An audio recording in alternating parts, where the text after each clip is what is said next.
ఎందరో మహానుభావులు, అందరికీ వందనాలు. శ్రీ ము. అరుణాచలం గారు తమిళ భాషలో రచించిన తమిళ సాహిత్య కథలు అన్న పుస్తకాన్ని చదివి వినిపిస్తున్నాను కదండి. దీన్ని తెలుగు భాషలోనికి డాక్టర్ చల్లా రాధాకృష్ణ శర్మ గారు అనువాదం చేశారండి. ఇంకా కథలు వినిపించడం మొదలు పెడతానండి. సంఘకావ్య కథలు అన్న విభాగంలో మనము 7వ కథకి వచ్చాం. ఈ కథ పేరు పేగన్ కన్నకి.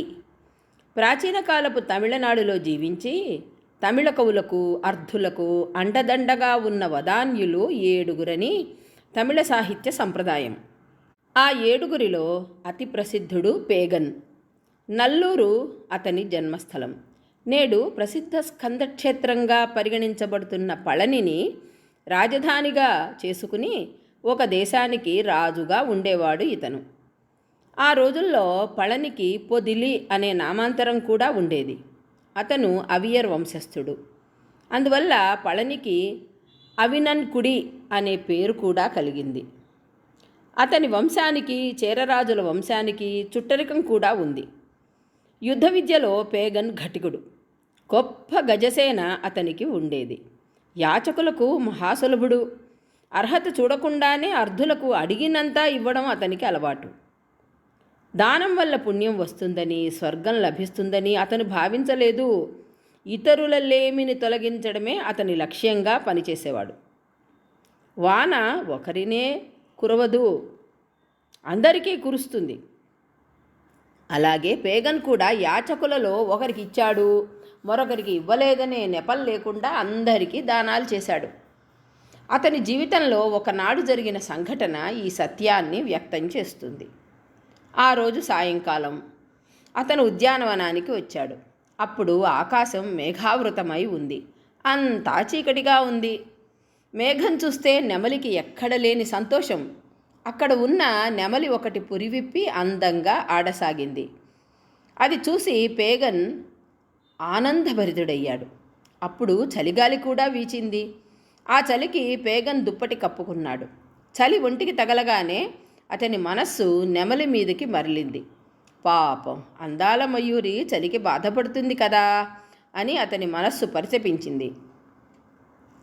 వెంటనే తాను కప్పుకున్న దుప్పటిని తీసి దానికి కప్పాడు. నెమలి ఉడుపులు ధరించదు కదా, దుప్పటి కప్పుకోదు అని అతనికి తెలియదా? తెలుసు. అయినా అప్పుడు అతని మనస్సు అలా ప్రేరేపించింది. కాల వైచిత్ర్యం.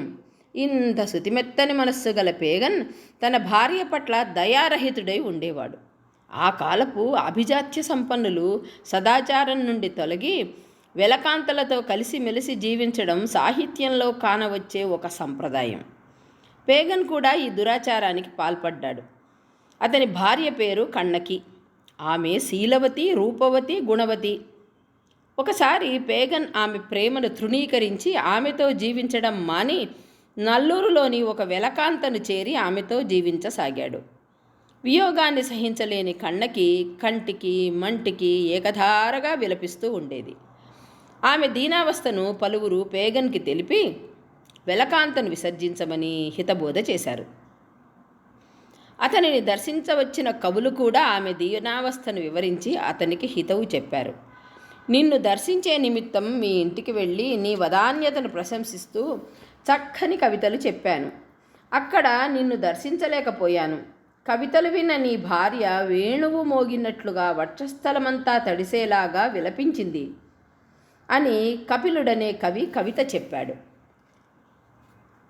పరణర్ అనే మరొక ప్రసిద్ధ కవి పెక్కు కవితలు చెప్పాడు. పేగా, నీ ఇంటికి వెళ్ళి నీ భార్యను అడిగాము.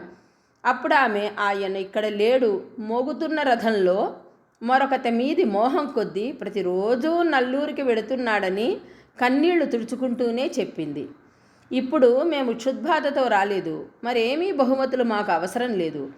నువ్వు ధర్మ మార్గంలో సంచరిస్తూ గంటలు మోగే రథం ఎక్కి నీ ఇంటికి చేరి నీ ఇల్లాలిని ఆదరిస్తే అదే మాకు బహుమతులు ఇచ్చినంత ఫలం అని ఆయన హితవు చెప్పాడు. అరిసిల్ కిళార్ అనే ఇంకొక కవి ఇలా కవిత చెప్పాడు. రాజా, నువ్విచ్చే నగల వంటి బహుమతులు కోరి ఇప్పుడు మేము నీ వద్దకు రాలేదు. నీకోసం దుఃఖిస్తున్న నీ భార్య ఇంటివైపు నీ రథం పోనిచ్చి ఆమెకు సంతోషాన్ని సమకూర్చు. అదే మేము కోరే బహుమతి. ఎన్నో కొండలు దాటి గీతాలు ఆలపిస్తూ మేము ప్రస్తుతం నిన్ను దర్శించగా వచ్చాం. ఒంటరి జీవితం గడుపుతూ నీ ఇల్లాలు విలపిస్తున్నది అక్కడ. ఆమె కేశాలకు నూనె రాసుకోవడం లేదు. నూనె రాసుకుని తలదువ్వుకుని ఆమె కొప్పులో పూలు ముడుచుకునేటట్లు నువ్వు ప్రవర్తించాలి. అదే మేము కోరే బహుమతి అని పెరుంగుండ్రూర్ కిళార్ అనే కవి కవిత చెప్పాడు. ఇలా మహాకవులు పేగన్కి హితబోధ చేశారు. తత్ఫలితంగా అతను వేశ్యాగృహం విడిచిపెట్టి మళ్ళీ తన అంతఃపురం చేరి కన్నకి దుఃఖం తొలగించి ఆమెతో జీవించసాగాడు. ఇలా బుధులు అంటే జ్ఞాన సముద్రంలో ఉండేవారు. మంచి మాటలు చెప్పడం, పెద్దల మాటని పాటించడం మంచి నీతి. ఇంకా తరువాతి కథ 8వ కథకి ఎడదామండి. ఈ కథ పేరు అతికామన్ అవ్వయ్యారు. సంఘకాలంలో వర్ధిల్లిన 7 వదాన్యశేఖరులలో అతికామన్ కూడా ఒకడు. కుదిరమల తత్పరిసర ప్రాంతాలకు అతను రాజు. వయస్సులో చిన్నవాడైనా అతను మహావీరుడు, యుద్ధంలో ఆరితేరినవాడు. అతను చేరరాజుకి వరసకి తమ్ముడు. తగదూర్ అనే పట్టణం అతని రాజధాని. ఈ రోజుల్లో ఇది ధర్మపురి జిల్లాకి ప్రధాన పట్టణం. చేరరాజులకు వలె అతనికి తాటి పూలదండ ఉండేది. మరికొన్ని పూలదండలు కూడా ధరించేవాడు. ఒకసారి తమిళ దేశపు 7 సామంతరాజుల్ని యుద్ధంలో జయించి అతను వారి చిహ్నాలను తన చిహ్నాలుగా గ్రహించాడు. అతికామన్ పూర్వులు దేవతలకు ప్రీతిపాత్రమైన యజ్ఞాలు కావించి వాళ్ళని ఉచిత రీతిని పూజించి స్వర్గం నుంచి మర్త్యలోకానికి చెరకుని తెచ్చి కీర్తి గడించారు. ఆ కాలపు వదాన్యులందరి వలె అతికామన్ కూడా కవుల్ని ఆదరించే గుణం కలవాడు. ముఖ్యంగా అవ్వయ్యారు అనే కవయిత్రిని ఎక్కువగా ఆదరించేవాడు. ఆమెకు ఎన్నో విశిష్ట గుణాలు ఉండేవి. కానీ తనను ఎవరైనా సరిగ్గా ఆదరించడం లేదని అనుకుంటే చాలు ఆమెకు ఎక్కడ లేని కోపం వచ్చేది. ఒకసారి ఆమె అతికామన్ దర్శనార్థం వచ్చింది. అప్పుడు అతను బహుమతులు ఇవ్వడంలో నిమగ్నుడై ఉన్నాడు. అందువల్ల ఆమె కొంచెం సేపు వేచి ఉండవలసి వచ్చింది. ఆమెకు కోపం వచ్చేసింది. ద్వారపాలకుణ్ణి చూసి ఇలా అంది, మా శక్తి తెలియనివాడు కాదు అతికామన్. ప్రపంచం చాలా పెద్దది. నేను నా దారిన వెడుతున్నాను. వెళ్ళిన చోట తిండికి కరువా అంటూ కోపంతో వెళ్ళిపోయింది. అవ్వయ్యారు శక్తి సంపన్నత అతికామన్కి చక్కగా తెలుసు. అందువల్ల సాధారణంగా ఆమె పట్ల ఎంతో గౌరవంతో విధేయతతో సంచరిస్తూ ఉండేవాడు. ఒకసారి అతికామన్కి ఒక నల్లని నెల్లికాయ లభించింది. అంటే ఉసిరికాయ అన్నమాట. అది అపూర్వమైన శక్తి కలది. అది తిన్నవారు దీర్ఘాయుష్కులై ఉంటారు. వారికి మరణ భయం ఉండదు. అప్పుడు అతికామన్ ఆలోచనలో పడ్డాడు. ఈ కాయను నేను కనుక తింటే లోకానికి ఏం లాభం? రాజు వల్ల లోకానికి ఏం లాభం కలుగుతుంది? మహాకవయిత్రి అయిన అవ్వయ్యారు కనుక తింటే ఆమె చాలా కాలం జీవించి ఉండగలుగుతుంది. ఆమె కవిత వల్ల లోకానికి ప్రయోజనం కలుగుతుంది అని ఇలా మనసులో అనుకోసాగాడు. అప్పుడు అవ్వయ్యారుని ఉపచరించి అతికామన్ ఆ కాయని ఆమెకి బహూకరించాడు. ఆమె అది తిన్నది. దాని శక్తిని అతడు చెప్పలేదు. అది మామూలు కాయ అనుకుని ఆమె తిన్నది. ఆ తర్వాతనే దాని శక్తి ఆమెకు తెలియవచ్చింది. ఆ శక్తి ఏమిటో తనకు చెప్పకుండా, తాను తినకుండా తన కొసగిన అతని ఆదరభావాన్ని తలుచుకుని ఆమె ఆశ్చర్యపడింది. అతని చేతను బహువిధాలా కీర్తించింది. అతికామన్ భుజబల సంపన్నుడు. ఈ అంశాన్ని మనోహరంగా ఆ కవయిత్రి అభివ్యక్తం చేసింది పలు కవితలలో. ఒకసారి విరోధులు అతని మీదికి దండెత్తి రావాలని సన్నాహాలు చేశారు. అప్పుడు వారిని ఉద్దేశించి ఆమె ఇలా చెప్పింది, ఓ శత్రురాజులారా, కొంచెం శాంతించండి. మా రాజు అతికామన్ గజసత్వుడు. ఎంతో బలం కలిగిన ఏనుగు స్నానం చేయించి దాని దంతాన్ని శుభ్రం చేసే చిన్నపిల్లలకు అణిగి ఉన్నట్లుగా అతను మా పట్ల ఎంతో సరళ స్వభావుడై ఉంటాడు. కానీ శత్రువుల్ని చూడగానే ఆ ఏనుగు మదమెక్కి సంచరించినట్లుగా విరోధిని పట్ల అతను మహాకఠినుడై సంచరిస్తాడు. ఇంకా వినండి, ఒక రోజులో ఒక వడ్రంగి 7 రథాలు తయారు చేయగలడు. అలాంటి వాడు గట్టిగా ప్రయత్నించి 1 నెలలో 1 రథచక్రం మాత్రమే తయారు చేయగలిగాడంటే ఆ రథం ఎంత దృఢంగా ఉంటుందో ఊహించుకోవచ్చు. మా అతికామన్ ఆ కోవకు చెందినవాడు. అందువల్ల అతనితో యుద్ధానికి దిగే ముందు ఈ విషయాలన్నీ ఆలోచించుకోవాలి మీరు అన్నది. ఒకసారి అతికామన్ కోవలూరిని పరిపాలించే రాజు మీదికి దండెత్తి వెళ్ళవలసి వచ్చింది. యుద్ధానంతరం అతనికే విజయం లభించింది. తిరిగి రాగానే అతనికి పుత్రోదయమైంది. ఆ శిశువుని చూస్తే విరోధుల మీది అతని కోపం చల్లారుతుందని భావించి ఆ శిశువుని అతని సముఖానికి తీసుకొని వచ్చారు. అయినా అతని క్రోధారుణ నేత్రాలలోని అరుణిమ ఏమాత్రం తగ్గలేదు. ఇంకొకసారి కాంచీపురంలో రాజ్యాధికారం చేసే తొండమానుకి అతికాముడికి వైరం ముదిరి యుద్ధం మొదలయ్యే ఘడియ ఆసన్నమైంది. అప్పుడు అతికామన్ అవ్వయ్యారుని తొండమాను వద్దకు తన దూతగా పంపాడు. ఆమె వెళ్ళింది. తొండమాన్ తాను సేకరించిన ఆయుధాలను ఆమెకు చూపాడు. ధనువులు, ఖడ్గాలు, శూలాలు మొదలైనవి అందంగా కొత్తగా ఉన్నాయి. వాటిని చూసి అతను మురిసిపోవడం సహజమే కదా.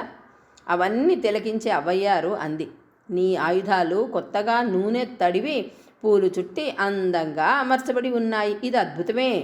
కానీ అతికాముడి ఆయుధాలో మాటి మాటికి జరిగిన యుద్ధాలతో ఉపయోగించడం వల్ల మొనలు విరిగిపోయి కమ్మరి కొలిమిలో ఉన్నాయి. నీ ఆయుధాల అందచందాలు వాటికి వస్తాయా అంది. ఆమె మాటలలోని అంతరార్థం ఏమిటంటే, నీ సైనికులు యుద్ధంలో పాల్గొన్న అనుభవం లేనివారు, అందువల్లనే నీ ఆయుధాలు మొనలు విరిగో సగానికి విరిగో లేకుండా తళతళలాడుతూ ఉన్నాయి.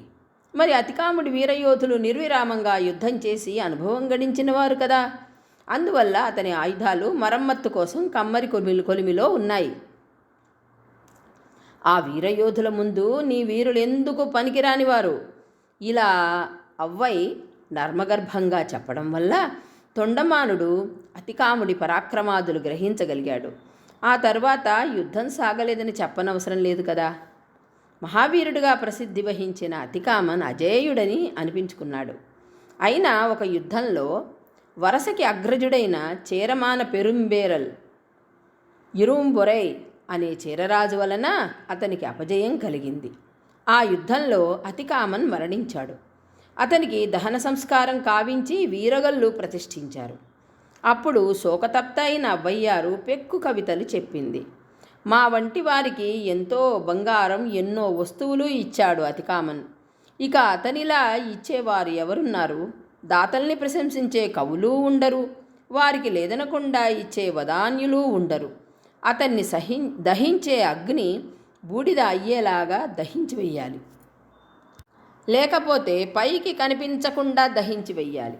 ఏది ఏమైనా అతని కీర్తి మాత్రం రవితేజంలా నిరంతరము ప్రతిభాసిస్తుంది అని ఆమె చెప్పింది. ఇంకా తరువాత కథ పారివదాన్యుడు కపిలుడు కథతో మనము రేపు కలుసుకుందామండి. అంతవరకు సెలవు. మీకు గనక ఈ కథలు నచ్చితే ఇందులోని నీతిని గ్రహించి దాన్ని బట్టి ప్రస్తుత కాలంలోని రాజులు కాదనుకోండి, మంత్రులు, ప్రధానమంత్రులు, పాలకులు ఎలా వ్యవహరించాలి అనేది మనకి తెలుస్తుంది. ఇంకా ఉంటానండి. నమస్కారం. మీకు గనక ఈ కథలు నచ్చితే లైక్ చేయండి, షేర్ చేయండి, సబ్స్క్రైబ్ చేసుకుని నన్ను మరింతగా ప్రోత్సహించండి. ఉంటానండి. నమస్కారం.